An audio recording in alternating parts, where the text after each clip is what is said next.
Hello, good afternoon. আজকে আমি ব্লগটা শুরু করছি কারণ আমরা এখন যাচ্ছি কুম্ভে। এবার আমার বাড়ির সবাই মিলে যাচ্ছি না, এবার আমি যাচ্ছি আর রাতুল যাচ্ছে রাতুলের বন্ধুদেরকে নিয়ে।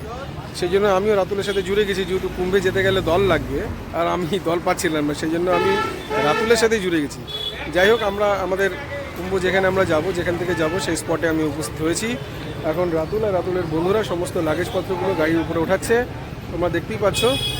আর আমি চেষ্টা করব আমাদের কুম্ভের ব্লগটা তোমাদেরকে প্রেজেন্ট করার, দেখি কীভাবে করতে পারি, কারণ আমি তো দিশার মতো অত ভালো পারি না, চেষ্টা করব।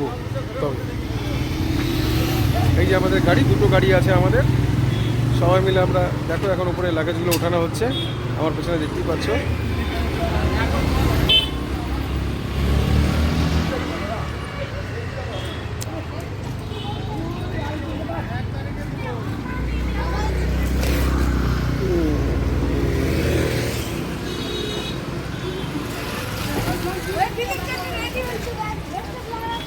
হ্যাঁ, এই যে ও মো চলে এসছে, ও হ্যাপি জানি বলছে। হ্যাঁ, তোর কিছু বক্তব্য দে বরাবর। কোনো বক্তব্য আছে? তোর তো যাওয়ার ইচ্ছে ছিল নাকি? এই যে ওমের সাথে দেখা হয়ে গেলো, তোমরা তো আগেও ওমকে আমাদের ব্লগে দেখেছো। সবাই আছে রেডি, সবাই। রাতুল রেডি, রাতুল খুব আজকে ব্যস্ত, কারণ ওকে সমস্ত জিনিসপত্র উপরে ওঠানোর জন্য অর্গানাইজ করতে হচ্ছে। আর যেহেতু 800 কিলোমিটারের জার্নি, দুটো গাড়ি আছে, আমরা সবাই এখানে দুটোর সময় উপস্থিত হয়েছি, কিন্তু সমস্ত জিনিসপত্র অ্যারেঞ্জ করতে করতে আমাদের প্রায় 3টে বেজেই গেল। আর এই 800 কিলোমিটার যাওয়ার পথে আমরা কী কী আনন্দ করি সবই তোমাদের সাথে আমি শেয়ার করার চেষ্টা করব। আশা করি তোমাদের ব্লগটা ভালো লাগবে। আমরা দেখতে পাচ্ছি শিউলিও এখানে উপস্থিত আমাদের সি অফ করার জন্য। ওর একটু মন খারাপ হয়েছে কারণ ও যেতে পারছে না বলে। কোনো বক্তব্য শিউলি? মন খারাপ হচ্ছে, আমরা তোকে ছাড়া যাচ্ছি। আমাদের জন্য প্রার্থনা করো তোমরা। নিশ্চয়ই নিশ্চয়ই।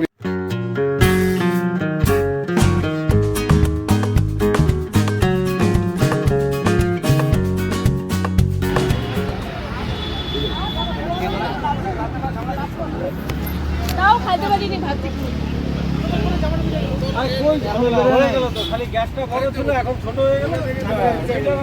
ফাইনালি আমাদের সমস্ত অ্যারেঞ্জমেন্ট কমপ্লিট হয়ে গেছে। দেখতেই পাচ্ছ রাতুলকে অনেক ক্লান্ত, অনেক কিছু অ্যারেঞ্জ করতে গিয়ে বেচারা হাঁপিয়ে গেছে। আমরা কিছুক্ষণের মধ্যে স্টার্ট করে দেবো, সবই দেখাবো তোমাদেরকে। রাতুল, কোনো বক্তব্য আমাদের এই প্রয়াগরাজ যাত্রার যাচ্ছি? আমাদের খুব সৌভাগ্য যে তো 144 বছরে একটা আমাদের একটা ঐশ্বরিক মুহূর্ত যেটা আমরা সাক্ষী হতে যাচ্ছি। হ্যাঁ, আমাদের দেরি হয়েছে একটু এখান থেকে পৌঁছাতে, যাই হোক পৌঁছাবো আমরা সুস্থ। না, আমরা টিম পাচ্ছিলাম না, যে একটা ভালো টিম নিয়ে আমরা আমার কপাল ভালো যে রাতুল আর রাতুলের বন্ধুরা এই টিমটা জোগাড় করেছে এবং সেই টিমের আমি অংশগ্রহণ করতে পেরেছি। আমি আনন্দিত এবং গর্বিত বোধ করছি এর জন্য। রাতুল, ঠিক আছে। শিব শম্ভু, জয় শিব শম্ভু, হর হর মহাদেব। হর হর মহাদেব। আমরা আমাদের যাত্রা শুরু করার আগে কিছু রিচুয়ালস আছে, সেগুলো করে নিচ্ছি। ঠিক পাচ্ছ, গাড়ি পুজো এবং যাতে সবার এই যাত্রা শুভ হয় সেই জন্য যা করতে হয় সেটা আমরা করে নিয়েছি। এখনই আমরা আমাদের জার্নি স্টার্ট করব। ফাইনালি আমরা এখন স্টার্ট করলাম আমাদের কুম্ভ জার্নি। এই এখন 4:30 বেজে গেছে। 3টের সময় অ্যাকচুয়ালি আমাদের স্টার্ট করার কথা ছিল, কিন্তু সব কিছু অ্যারেঞ্জ করতে গিয়ে 1 ঘন্টা 1.5 ঘন্টা দেরি হয়ে গেল। এনিওয়ে, আমরা জার্নি শুরু করলাম। সবাই মিলে বলো হর হর মহাদেব।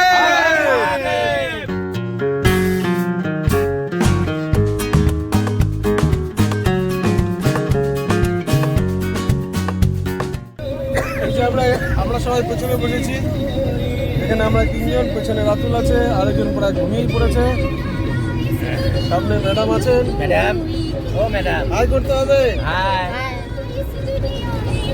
আমাদের ড্রাইভার বন্ধু। আর এই যে আমাদের টোটাল কুম্ভের যে মেন উদ্যোক্তা, তার সাথে পরিচয় না গেলে হয়। এই যে হাই। আমরা এখন ঘোষপুকুরে একটু দাঁড়ালাম, কারণ ঘোষপুকুর হয়ে আমরা বিহারের রাস্তায় ঢুকবো। এখন আমরা বেঙ্গলে আছি, তাই ঘোষপুকুরে আমরা দাঁড়িয়েছি, যেহেতু উপরে আমাদের লাগেজ আছে, কোনো রশি আমাদের খুলে গেল কিনা সেটা দেখার জন্য। আমরা খড়িবাড়ি বাজারে একটু দাঁড়ালাম, কারণ আমাদের সবারই একটু খিদে পেয়ে গেছে। আর ওপরে যে ত্রিপালটা আছে, রশি বাঁধা আছে, এটা বারবার খুলে যাচ্ছে, সেই জন্য ওটাকে আবার একটা রশি নিয়ে আরও ভালো করে টাইট দেওয়া হলো, কারণ অনেক দূর যেতে হবে। সবাই অলমোস্ট রেডি, এখানে আমি বসলে আবার স্টার্ট করব।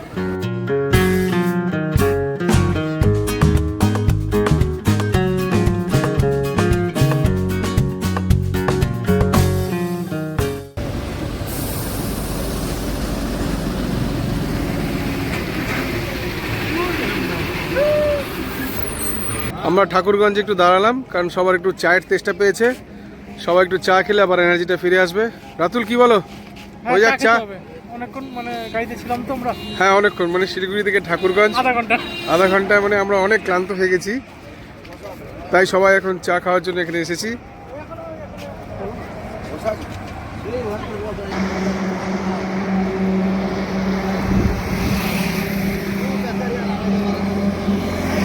সুন্দর রাস্তা।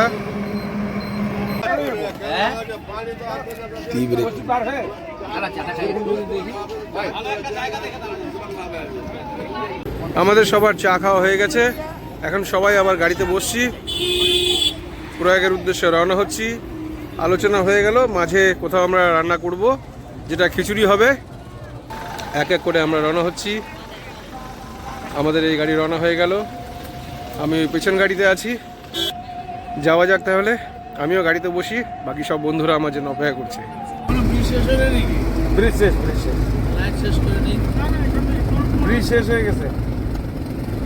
আর দেখো, যারা রান্না বান্না করতে চায় তারা এই কোশি নদী পার করার পরেই এখানে রান্না বান্না করে বেশ সুন্দর সবাই খেতে বসে পড়েছে।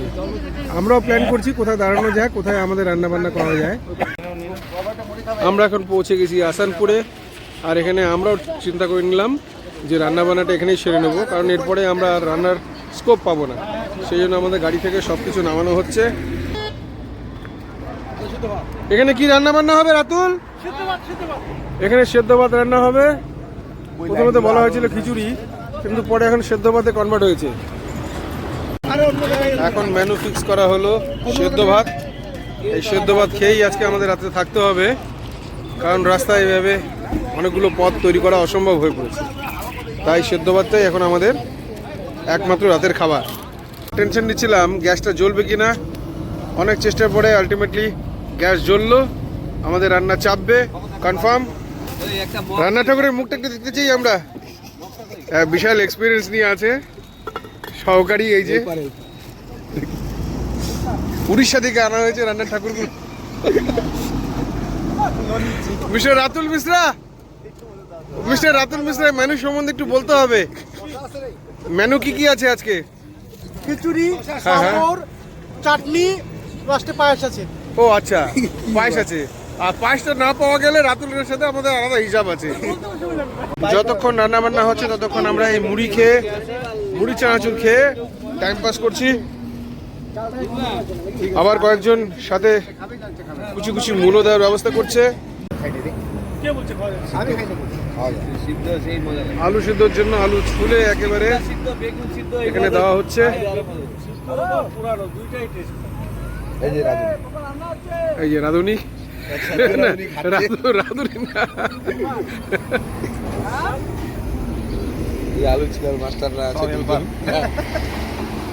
আমাদের ভাত প্রায় হয়ে এসেছে। ভাত, আলু সিদ্ধ, ঘি আর সাথে আঙ্কেল চিপস। সবাই আমরা অপেক্ষা করছি কখন আমরা সবাই মিলে একসাথে রাতের খাবারটা খাবো। ফ্যান্টাস্টিক ডিনার, আমাদের শুদ্ধ শাকাহারি ডিনার। শুদ্ধ শাকাহারি ডিনার। হর হর মহাদেব। আমাদের আলু সিদ্ধ ভাত রেডি, সবাই আমরা বসে পড়েছি খেতে। চলছে খাওয়া দাওয়া।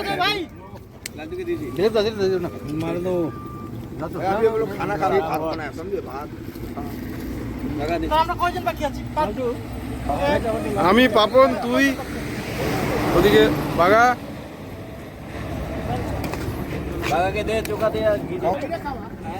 এত সুন্দর অ্যারেঞ্জমেন্ট, খাবার টেবিলও জোগাড় হয়ে গেল।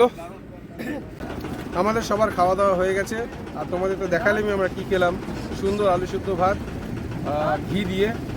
আর এখন সবার খাওয়া দাওয়া হয়ে গেছে, এখন আমরা আবার প্রয়াগের উদ্দেশ্যে রওনা হব। তাহলে চলো যাওয়া যাক।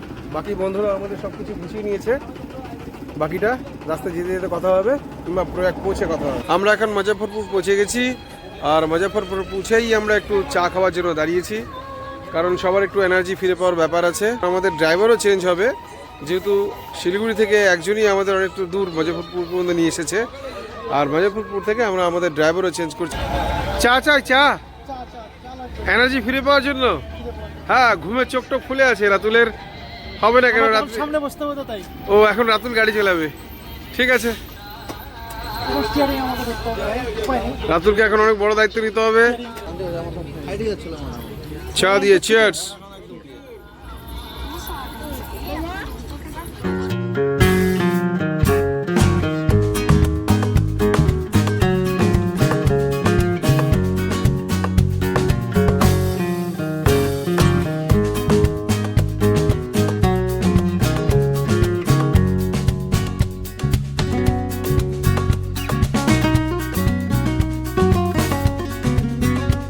হ্যালো, গুড মর্নিং বন্ধুরা।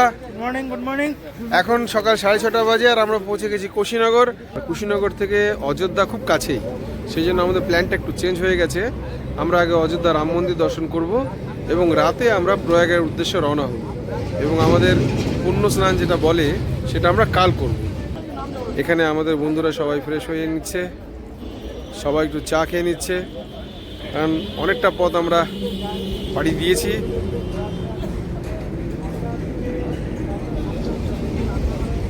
আমরা এখন অযোধ্যা থেকে মাত্র 80 কিলোমিটার দূরে।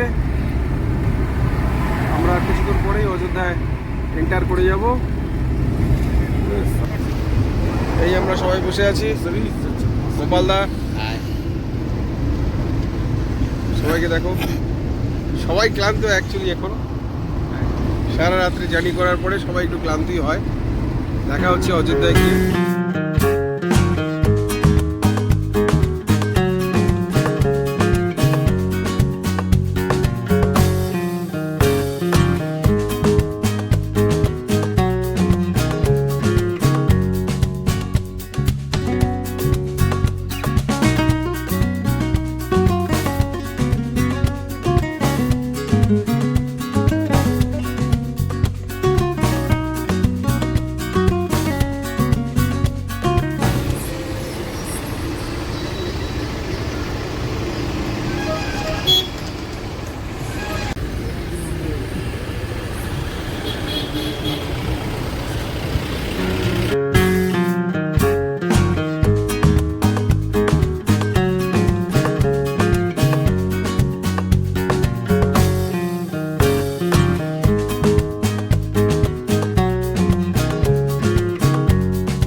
ফাইনালি আমরা অনেক জ্যাম অতিক্রম করে রাম মন্দিরের রাস্তায় প্রবেশ করলাম।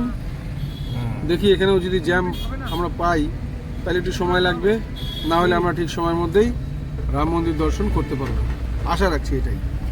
আমরা এখন একটা পার্কিংয়ে আমাদের গাড়িটা পার্ক করলাম, আর এখানে গাড়িটা পার্ক করে আমরা একটা টোটো নিয়ে মন্দিরের উদ্দেশ্যে রওনা হব। আর মন্দির থেকে ফিরে এসে আমরা ভাবছি এখানেই আমাদের রান্নাবান্নাগুলো সেরে দুপুরের খাবারটা আমরা খাবো। দেখো রাম মন্দির যাওয়ার জন্য কত ভিড়, আমরাও এখানে এই ভিড়ের মধ্যে সামিল হয়ে রাম মন্দির দর্শনের জন্য যাচ্ছি।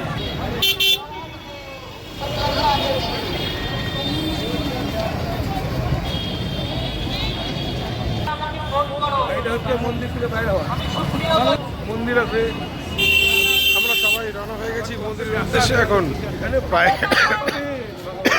পায়ে হেঁটে 1 থেকে 2 কিলোমিটার হবে। যাই হোক, পৌঁছানোর পরে এই পরিশ্রমটা সার্থক মনে হবে।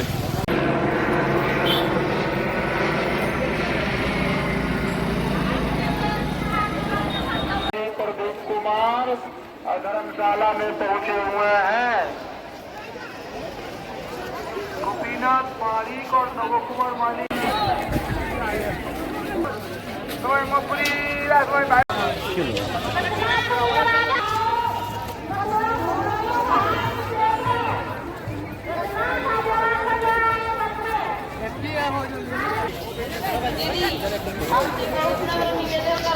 এখন পর্যন্ত প্রায় 10 কিলোমিটার হেঁটে ফেললাম, কিন্তু এখনো আমরা মন্দিরের ভেতরে প্রবেশ করে উঠতে পারলাম না। দেখতেই পাচ্ছ আমাদের অবস্থা। আর সামনে একবার ভিড়টা দেখাই।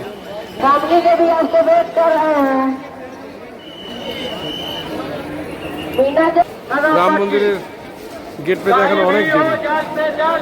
দেখো ভিড়ের অবস্থা, কি উৎসাহ মানুষের মধ্যে। জয় শ্রীরাম, জয় শ্রীরাম। এভাবে রেলিং করা আছে, সবাই সুন্দর করে মন্দিরে প্রবেশ করার জন্য সিস্টেমেটিকভাবেই হয়, কিন্তু যেহেতু কুম্ভ মেলার কারণে ভিড় প্রচুর হয়ে গেছে, সেই জন্য এই ভিড় সামলানো একটু কঠিনই হয়ে দাঁড়ায়।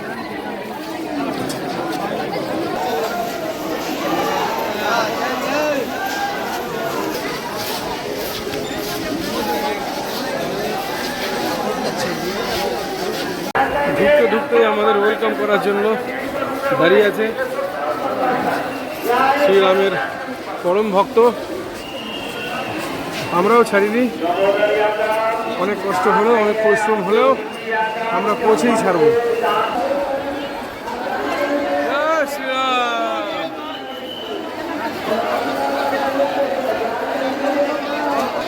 জয় শ্রীরাম।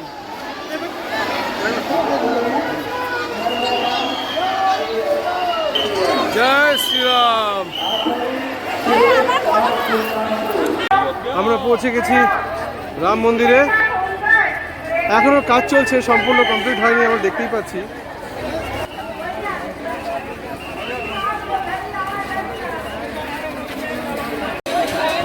ফাইনালি আমরা পৌঁছে গেছি রাম মন্দিরের ভেতরে। দেখতেই পাচ্ছ কি সুন্দর, আর কত মানুষের ভিড় এই রাম মন্দির দেখার জন্য। আমরাও অনেক পরিশ্রম করে জেদ ছাড়িনি যে রাম মন্দির দেখতে আসতেই হবে। যখন এতটা কাছে চলে এসেছি, ফিরে যাওয়ার কোনো প্রশ্নই আসে না। এখন সবাই আমরা এখানে জুতো ডিপোজিট রেখে আমরা ভেতরে ঢুকব। এখনও কাজ চলছে, কমপ্লিট হতে এখনও অনেক সময় লাগবে। কি নিখুঁত কাজ।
শুনতেই পাচ্ছ জয় শ্রীরামের ধ্বনি।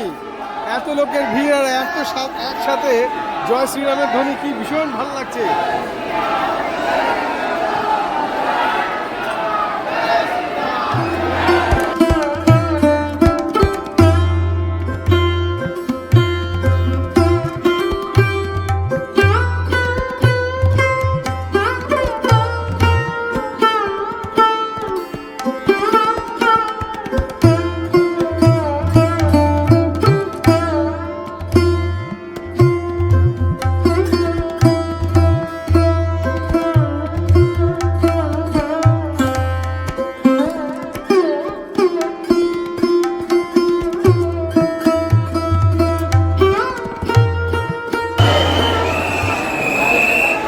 দেখানোর চেষ্টা করছি রামলালাকে, কিন্তু এত ভিড় আমি ক্যামেরা ক্যাচই করতে পারছি না।